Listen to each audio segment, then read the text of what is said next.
नमस्कार मंडळी. महाराष्ट्रामध्ये दिवाळी झाली की निवडणुका लागतील असे चिन्ह दिसत आहेत.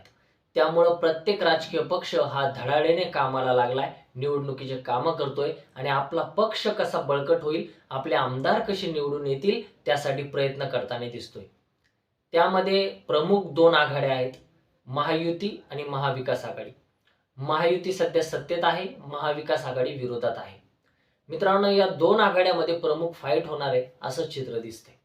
त्या व्यतिरिक्त एम असेल, वंचित बहुजन आघाडी असेल, मनसे असेल, हे देखील पक्ष आहेत. आणि अजून एक आता चर्चा होतीये ती म्हणजे तिसऱ्या आघाडीची. ही तिसरी आघाडी जी होणार आहे ती राजू शेट्टी, बच्चू कडू आणि छत्रपती संभाजीराजे या तिघांची मिळून ही आघाडी होणार आहे. आता या आघाडीमध्ये किती ताकद आहे हे आपण बघतोय.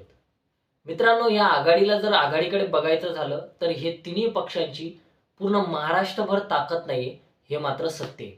बच्चू कडूंची अकोला अमरावतीमध्ये ताकद आहे. संभाजीराजेंची प्रत्येक जिल्ह्यात थोडीफार संघटन आहे, परंतु ते अजून निवडणुकीला सामोरे गेले नाही, त्यामुळे त्यांची राजकीय ताकद किती ते अजून दिसलं नाही. राजू शेट्टीची कोल्हापूरमध्ये, हातकणंगलेमध्ये ताकद आहे, सांगलीत थोडीफार ताकद आहे. याच्या व्यतिरिक्त महाराष्ट्रामध्ये पूर्ण प्रभाव पडेल अशी त्यांची ताकद नाही. त्यामुळे ते वंचित बहुजन आघाडीला सोबत घेण्याच्या प्रयत्नात आहे. त्यामध्ये तिन्हीमध्ये सगळ्यात जास्त सकारात्मक राजू शेट्टी दिसत आहेत.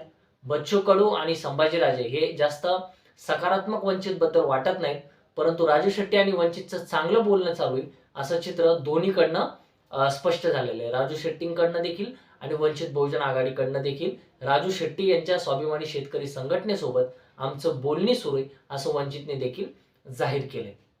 परंतु मित्रांनो, वंचित बहुजन आघाडी येते का हे देखील पाहणं महत्वाचं आहे. कारण ही तिसरी जी आघाडी होती यांना जरांगे पाटील यांना देखील सोबत घ्यायचा यांचा प्लॅन आहे आणि वंचितने जाहीर केलंय जर मनोज जरांगेंना सोबत घेत असेल तर आम्ही सोबत येणार नाही.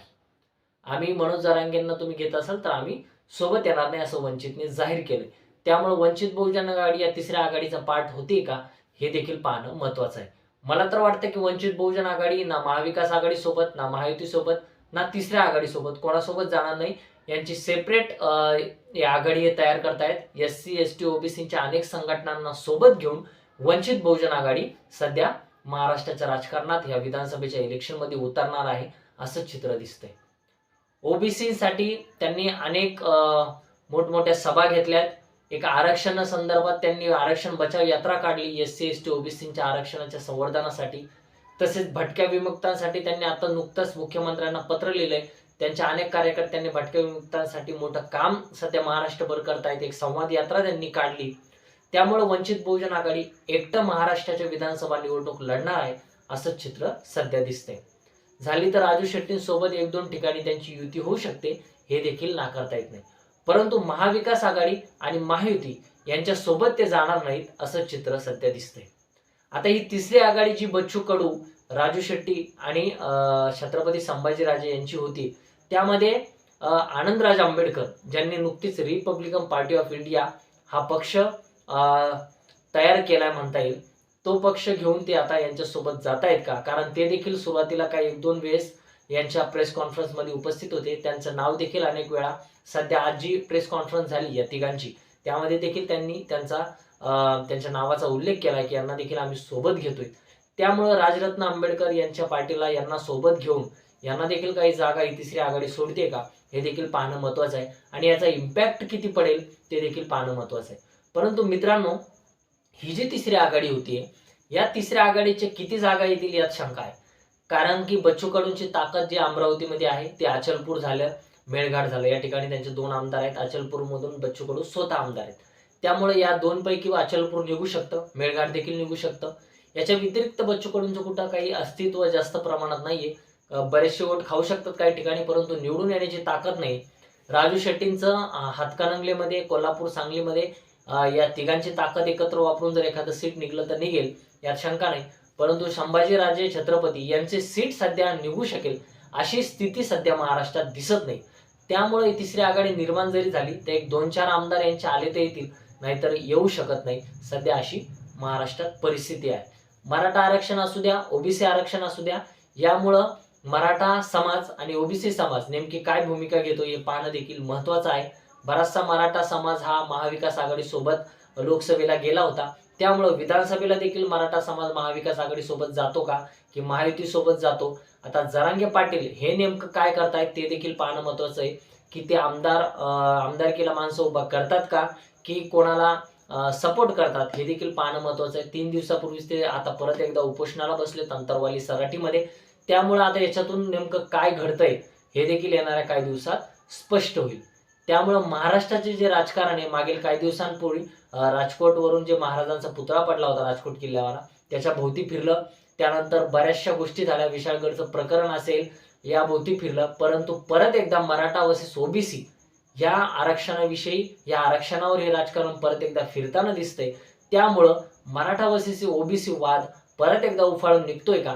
आणि अशात आता बातम्या देखील निघतायत की हैदराबाद गॅझेट हे महाराष्ट्र सरकार लागू करण्याचा सध्या प्लॅन आखतंय. अशा बातम्या येत आहेत. त्यामुळं मराठा ओबीसी वाद हा उफाळून निघेल असं जर झालं तर अनेक ओबीसी संघटना ओबीसी लोकांचा याला विरोध होणार आहे. जर हैदराबाद गॅझेट लागू केलं तर यातून देखील नवीन वाद निर्माण होऊ शकतो. आणि ओबीसी संघटना देखील जे नेतृत्व करतायत लक्ष्मण हाके असू द्या, नवनाथ वाघमारे असू द्या, हे देखील सध्या मनोज जरांगेच्या विरोधात परत एकदा आज उपोषणाला बसलेत. वडीगोंद्रीमध्ये जे आंतरवाली सराटीपासून एक 2-2.5 किलोमीटरच्या अंतरावर आहे. तिथं ओबीसी संघटनेचे हे दोघं नेते, ओबीसी नेते ज्यांना आपण म्हणू शकतो, लक्ष्मण हाके आणि नवनाथ वाघमारे, हे देखील आजपासून उपोषणाला बसलेत. अजून एक मंगेश ससाने म्हणून देखील आहेत, ते देखील उपोषणाला बसलेत. त्यामुळे सध्या मराठा समाजात जरांगे पाटील, लक्ष्मण हाके, नवनाथ वाघमारे, हे मंगेश ससाने हे देखील उपोषणाला बसलेत. आता हे उपोषण किती दिवस यांचे चालतात आणि याच्यातून काय नेमकं साध्य होतंय हेच पाहणं आता महत्वाचं आहे. मित्रांनो, तुम्हाला काय वाटतंय की अशात महाराष्ट्राचं राजकारणामध्ये निवडणुका लागतात का? आणि या लागल्यानंतर कोणाला याचा फायदा होईल आणि कोणाला याचा फटका बसेल याबद्दल आपलं मत काय ते कमेंटमध्ये जरूर कळवा. आणि कोणाची सत्ता येईल, महाविकास आघाडीची येईल की महायुतीची येईल किंवा तिसरा पर्याय जो उभा करतायत यांचा यामध्ये किती इम्पॅक्ट राहील, वंचित बहुजन आघाडीचे किती सीट्स येतील, एमआयएमचं काय होईल आणि मनसेचं काय होईल? मुंबईमध्ये मनसेची चांगली ताकद आहे. त्यामुळे मनसे महायुतीसोबत जर नाही गेली तर मनसेला याचा फायदा होऊन महायुतीला याचं नुकसान होईल का? याबद्दल आपलं मत काय ते कमेंटमध्ये जरूर कळवा.